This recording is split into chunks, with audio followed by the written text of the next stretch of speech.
नमस्कार, MV network देख रहे हैं आप और आपके साथ मैं हूं भारती बघेल। खबर हरिद्वार से है, जहां एक व्यक्ति तीर्थ यात्रियों से पंजीकरण के बदले रुपयों की मांग कर रहा था, जिसका वीडियो सोशल मीडिया पर तेजी से वायरल हो रहा है। वीडियो के आधार पर पुलिस ने 4 को हिरासत में ले लिया है। तीर्थ यात्रियों से पंजीकरण के नाम पर वसूली के आरोप में पुलिस ने 4 युवकों के खिलाफ मुकदमा दर्ज किया है। एक आरोपी पंजीकरण करने वाली आउटसोर्स कंपनी का कर्मचारी और एक पूर्व कर्मचारी बताया जा रहा है।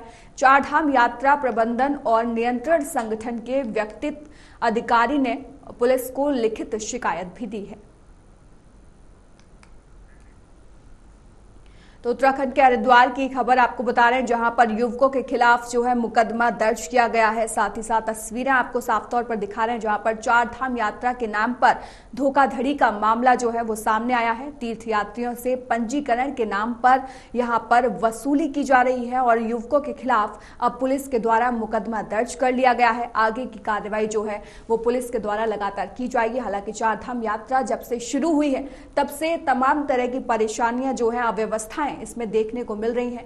अभी पिछले दिनों ही हमने देखा किस तरीके से थार पर रार हुई थी, और आज की ये खबर आपको बता रही होगी कि किस तरीके से चारधाम में अव्यवस्थाएं जो हैं वो एक के बाद एक होती जा रही हैं, जिसको लेकर प्रशासन जो है वो पूरी तरह से मुस्तैद है और पूरी तरीके से कोशिश की जा रही है प्रशासन की तरफ से कि ऐसी जो कार्रवाई होती है, जो घटनाएं होती हैं, उन पर तमाम जो है कड़ी कार्रवाई की जाए। और इसी कड़ी में आपको बता दें कि तीर्थ यात्रियों से पंजीकरण के नाम पर जो लोग वसूली कर रहे थे उनके खिलाफ अब पुलिस ने मुकदमा दर्ज कर लिया है।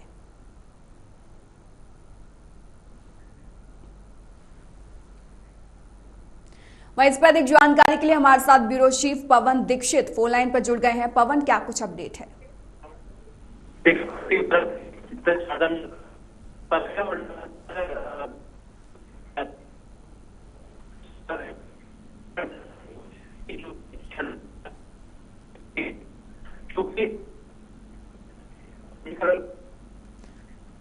पवन, आपकी आवाज कट रही है, आपसे दोबारा संपर्क साधने की कोशिश करेंगे, लेकिन इससे पहले आपको बता दें कि चारधाम यात्रा में ये जो पूरा मामला है वो सामने निकल कर आया है। तीर्थ यात्रियों से पंजीकरण के नाम पर अवैध रूप से वसूली की जा रही थी, उनके साथ धोखाधड़ी की जा रही थी, और इसी को लेकर पुलिस ने जो है वो एक्शन लिया है और आरोपियों के खिलाफ मुकदमा दर्ज कर दिया गया है। तीर्थ यात्रियों से पंजीकरण के नाम पर यह वसूली जो है वो पूरी तरह से की जा रही थी और तमाम तरह की अव्यवस्थाओं पर प्रशासन की सीधी नजर है और प्रशासन की तरफ से कदम कदम पर आपको बता दें कि कड़े कदम उठाए जा रहे हैं।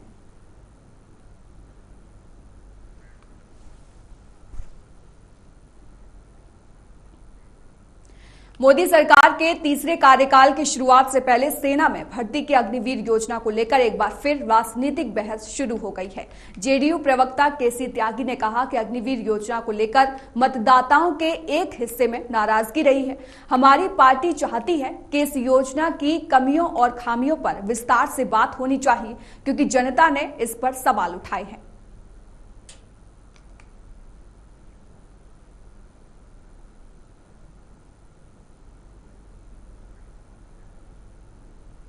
तो ये खबर आपको बता रहे हैं, केसी त्यागी जो कि जेडीयू के प्रवक्ता हैं, उनका एक बयान सामने आया है और तमाम तरह की बातें उन्होंने बयान में की हैं। सेना में भर्ती अग्निवीर योजना पर अब बहस शुरू हो गई है। पिछले दिनों आपने देखा किस तरीके से अग्निवीर योजना को हर तरफ से टारगेट करने की कोशिश जो है वो की गई थी, चाहे विपक्ष हो या फिर ये भी कहा जा रहा था कि जो बीजेपी, जो एनडीए गठबंधन की सरकार अब बनने वाली है, उसमें 2 दल ऐसे हैं, नीतीश और नायडू फैक्टर, जो कि अग्निवीर योजना के खिलाफ उनका स्टैंड रहा है।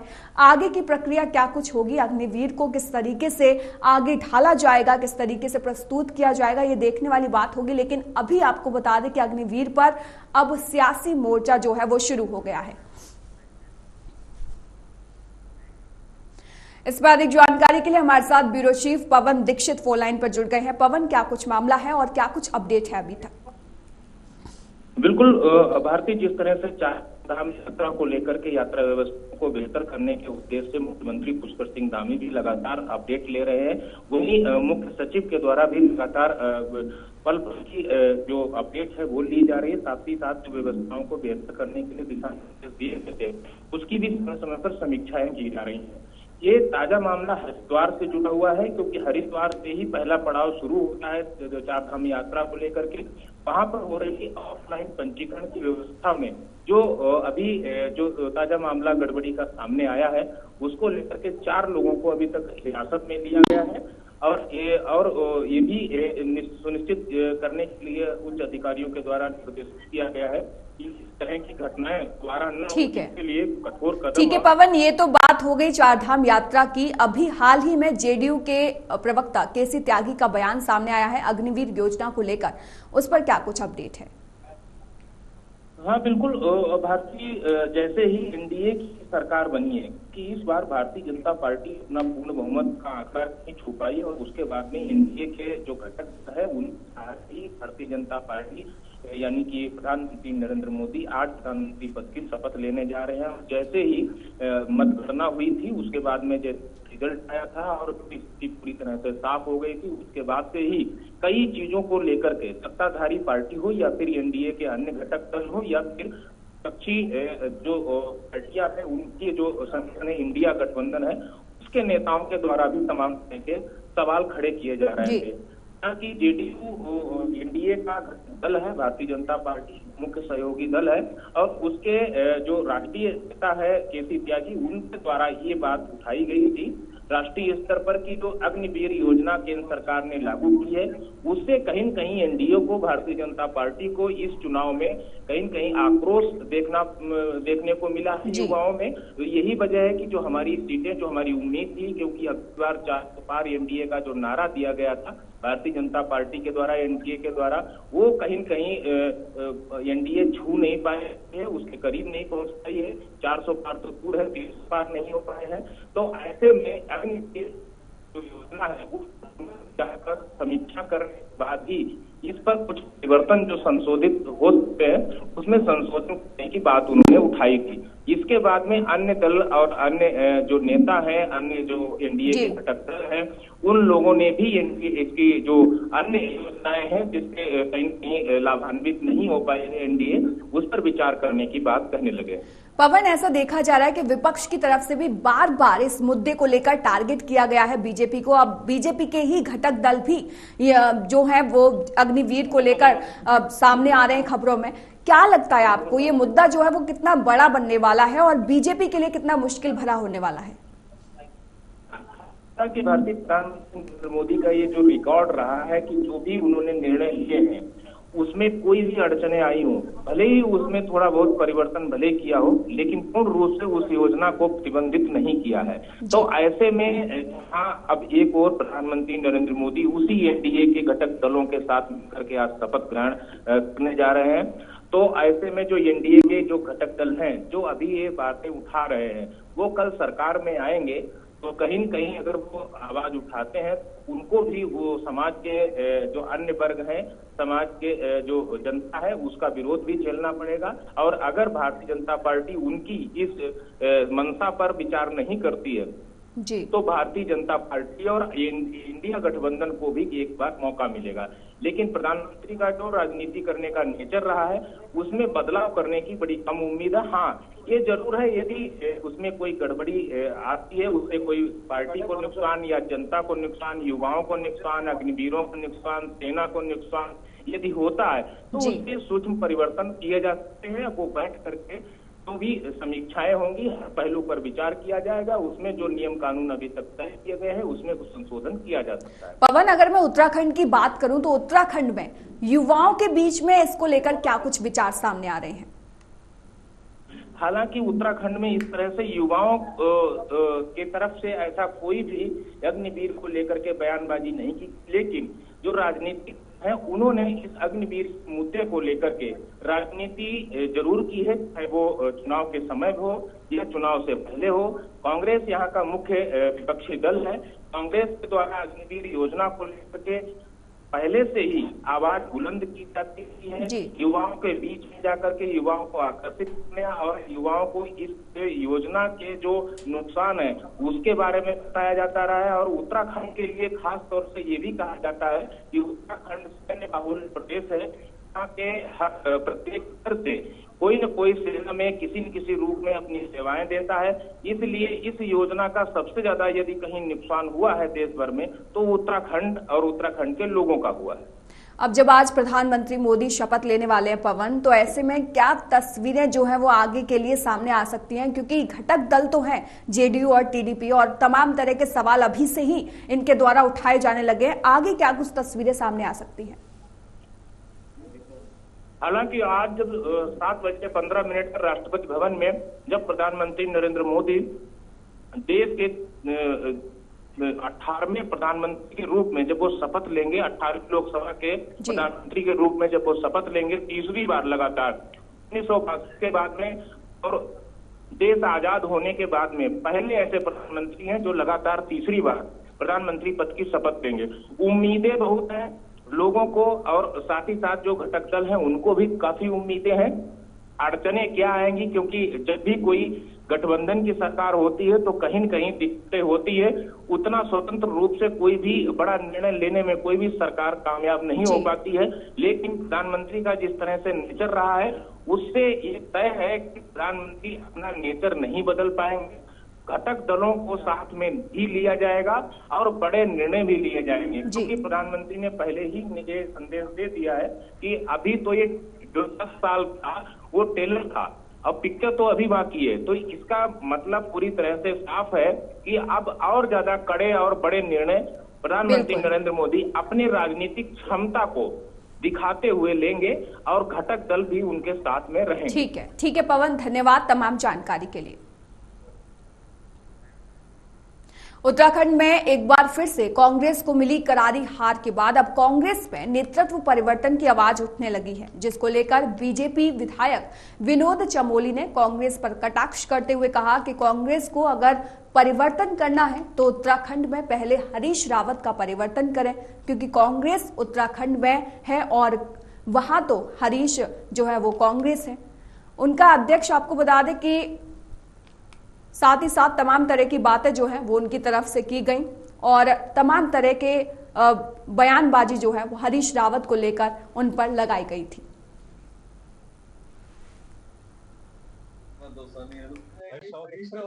कांग्रेस में क्या नेतृत्व परिवर्तन करें? कोई नेतृत्व है वहां? क्या परिवर्तन करें? कांग्रेस में हरीश रावत का साला, हरीश रावत का बेटा, हरीश रावत की बेटी। अगर परिवर्तन करना तो पहले हरीश रावत को ठीक करे ना। वहां परिवर्तन तो हरीश रावत का होना है, बाकी तो उसके रिश्तेदार है सारे। भाई कांग्रेस है कहाँ? वहां राहुल गांधी के रिश्तेदार या हरीश रावत के रिश्तेदार, यही कांग्रेस रह गई है। आज वो भुगत भी रहे इस चीज को। मैं तो कहता हूँ हरीश रावत को और कंटिन्यू करना चाहिए, उसका एक लड़का और बाकी है, उसको पिछले चुनाव में उतारना है, अगली तैयारी उसकी है। तो हरीश रावत जी के बारे में विचार करे कांग्रेस, अपने बारे में क्या विचार कर रही है? तो मैं तो कहता हूँ कि हरीश रावत जी बने रहे ताकि बीजेपी बनी रहे। मारा साला गरिमा दोसानी। उत्तराखंड की 5 लोकसभा सीटें जीतने के बाद बीजेपी की नेता आकांक्षा ठाकुर का बड़ा बयान सामने आया है, जहां कांग्रेस को नसीहत देते हुए कहा कि कांग्रेस के हाईकमान को उत्तराखंड में पदाधिकारी का परिवर्तन करना चाहिए। उत्तराखंड में कांग्रेस के संगठन को मजबूत करने की जिम्मेदारी दी है, वहीं लोग कांग्रेस के संगठन को कमजोर करने में लगे हैं, आपस में लड़ते हैं, बूथों पर इन्हें बैठने के लिए लोग नहीं मिलते हैं। कांग्रेस के पदाधिकारी लालची हो चुके हैं और अपने इस लालच के चलते उत्तराखंड में कांग्रेस का अस्तित्व जो है वो खत्म होने लगा है। हमें चुनावी मैदान में कांग्रेस से लड़ने में बिल्कुल भी मजा नहीं आता है। कांग्रेस के हाईकमान को कांग्रेस को मजबूत करने के लिए परिवर्तन करना जरूरी है, ताकि चुनावी मैदान में हमें कम से कम बराबरी का युद्ध तो लड़ना पड़े।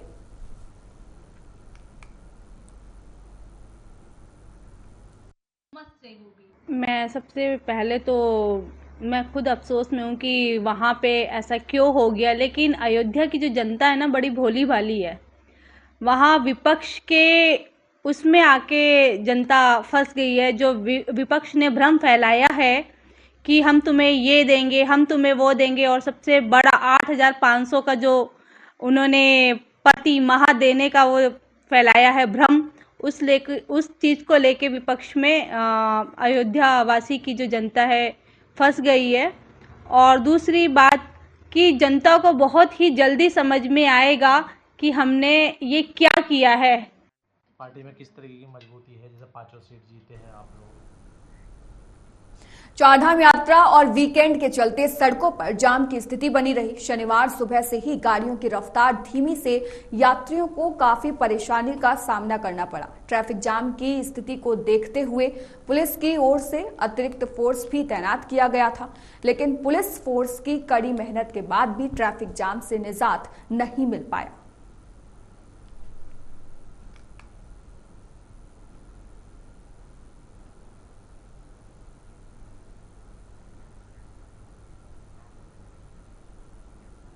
शहरी विकास मंत्री डॉक्टर प्रेमचंद अग्रवाल ने मोदी को तीसरी बार एनडीए का नेता चुने जाने पर उनको बधाई दी है। आपको बता दें कि मोदी जी ऐसे पहले नेता हैं जो 1962 के बाद तीसरी बार देश के प्रधानमंत्री बनने जा रहे हैं। उत्तराखंड से भी लगातार तीसरी बार सभी 5 सीटों पर भाजपा ने जीत हासिल की है, तो ऐसे में उन्हें उम्मीद है कि पूर्व की भांति इस बार भी केंद्रीय मंत्रिमंडल में 1 या 2 सांसदों को मंत्री बनाकर उत्तराखंड का प्रतिनिधित्व करने का मौका जरूर मिलेगा।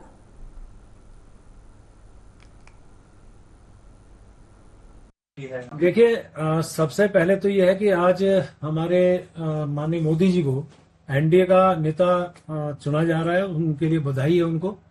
और 1962 के बाद पहली बार मोदी जी एक ऐसे नेता हैं जो तीसरी बार लगातार देश के प्रधानमंत्री बनने जा रहे हैं। ये अपने आप में बड़ी बात और हम सबके लिए बहुत गौरव की बात है। हमारे उत्तराखंड से तीसरी बार हम लगातार 500 सीटें, यानी 5 ही सीटें, 500 सीटें हमने भारतीय जनता पार्टी की झोली में यानी मोदी जी के लिए समर्पित की हैं। तो हमें उम्मीद है कि हमारे यहाँ से, चूंकि हर बार ही उत्तराखंड से कोई ना कोई प्रतिनिधित्व जो है केंद्रीय मंत्रिमंडल में रहा है, उम्मीद तो हम यहाँ से भी कर रहे हैं। लेकिन आने वाले समय में जिस प्रकार से विषय स्पष्ट होगा, तो हम तो चाहेंगे कि हमारे यहाँ से किसी एक, या हम तो कहें 2 मंत्रियों को मिलना चाहिए, नहीं तो कम से कम एक व्यक्ति को तो मंत्री पद मिलना चाहिए। सर, एक सवाल है, आप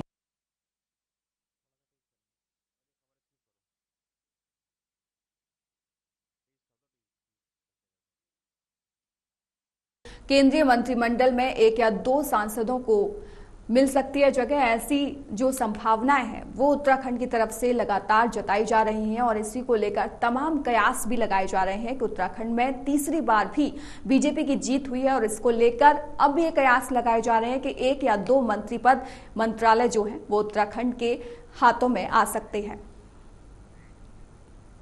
दिल्ली एनसीआर से यूपी के रास्ते उत्तराखंड पहुंचना अब आसान हो जाएगा। दिल्ली देहरादून एक्सप्रेसवे की एलिवेटेड रोड पर यूपी के गणेशपुर तक गाड़ियों की आवाजाही जुलाई से शुरू होने जाने की उम्मीद जताई जा रही है। ऐसा होने पर दिल्ली एनसीआर, यूपी सहित अन्य पड़ोसी राज्यों से उत्तराखंड पहुंचने वाले पर्यटकों को राहत मिलेगी। वहीं इसी सिलसिले में एनएचएआई के सदस्य विकास चौहान ने राज्य में संचालित हो रहे विभिन्न प्रोजेक्टों को लेकर मुख्य सचिव राधा रतूड़ी के साथ बैठक की। इस दौरान उन्होंने फॉरेस्ट क्लियरेंस को लेकर भी कुछ मामले भी रखे। मुख्य सचिव ने कहा कि दिल्ली देहरादून के बीच एलिवेटेड रोड पर गणेशपुर तक पहले वाहनों का संचालन शुरू होने का लक्ष्य अप्रैल तक रखा था, पर यह समय पर नहीं हो पाया। उन्होंने देहरादून से गणेशपुर तक के सभी लंबित कामों में तेजी लाने के निर्देश दिए। उन्होंने कहा कि हर सूरत में जुलाई तक वाहनों की आवाजाही हो जानी चाहिए। उन्होंने हरिद्वार जिले में चंडीघाट पर पुल निर्माण और अप्रोच रोड के कामों में तेजी लाने को कहा। उन्होंने कहा कि हरिद्वार नजीबाबाद मार्ग पर भी कई स्थानों पर काम धीमी गति से चल रहा है, जिसमें तेजी लाई जाए। रतूड़ी ने सख्त निर्देश दिए हैं कि सभी निर्माण कार्यों को तय समय सीमा पर पूरा कर लिया जाए ताकि पर्यटकों और यात्रियों को किसी भी तरह की कोई भी परेशानी जो है वो ना हो।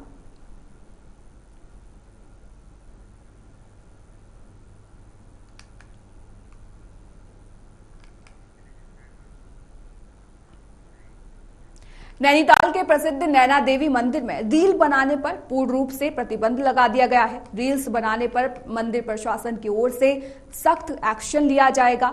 इसके अलावा मंदिर प्रबंधन ने गुरुवार को दिशा निर्देश जारी कर मंदिर आने वाले भक्तों को मर्यादित कपड़े पहनकर मंदिर में प्रवेश करने के निर्देश भी जारी किए हैं।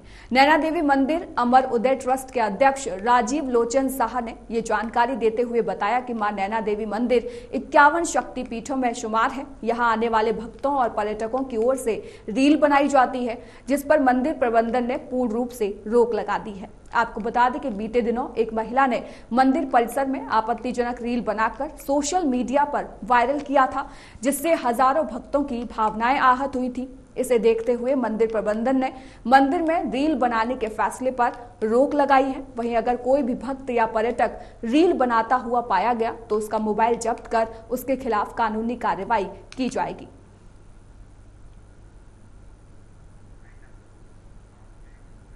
फिलहाल इस बुलेटिन में इतना ही। देश और दुनिया की तमाम खबरों के लिए आप देखते रहिए AMV नेटवर्क।